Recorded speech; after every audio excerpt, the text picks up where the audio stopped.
Hello everyone. Today we are going to discuss the Belmont Report of 1979.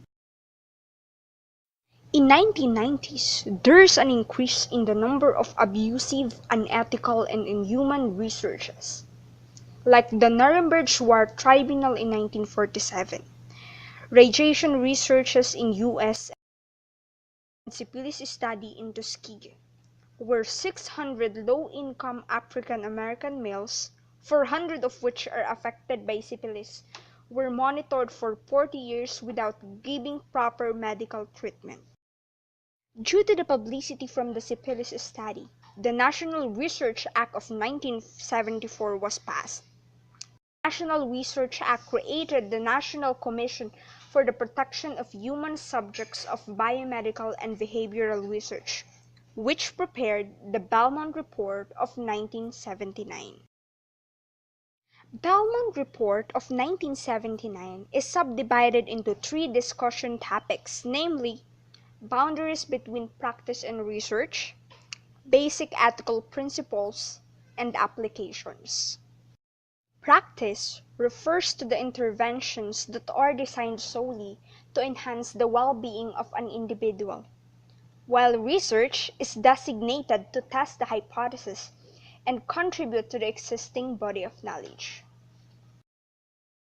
There are three basic ethical principles discussed in the said report, namely respect for persons, beneficence, and justice. Respect for persons incorporates two ethical convictions. First, that individuals should be treated as autonomous agents, meaning they are free to decide for himself without influences of others. And second, individuals with diminished autonomy, like children, elderly, prisoners, differently abled, sick, women, are entitled to protections. Beneficence, on the other hand, is governed by two rules. First, do not harm, and second, maximize possible benefits and minimize potential harms. And last, justice talks about fair distribution of burdens and benefits of research. Consideration of three general principles in the conduct of research led to the consideration of informed consent process, risk or benefits assessment, and selection of research participants. The informed consent process must allow human participants to choose what will or will not happen to them. The consent process must include information to the participant about the research, comprehension. The participant must understand the information given. And last, voluntariness. The participant must volunteer rather than be coerced. In beneficence, assessing risks and benefits is really important. It means that the researcher needs to assemble all data that explains why the research will obtain the benefits that are sought by the research project.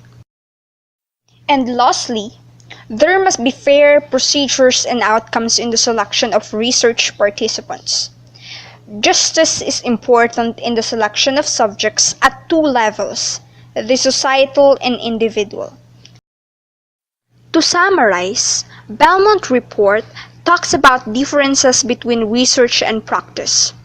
Three basic ethical principles: respect for persons, beneficence, and justice, and their corresponding applications: informed consent process, risk or benefits assessment, and selection of research participants.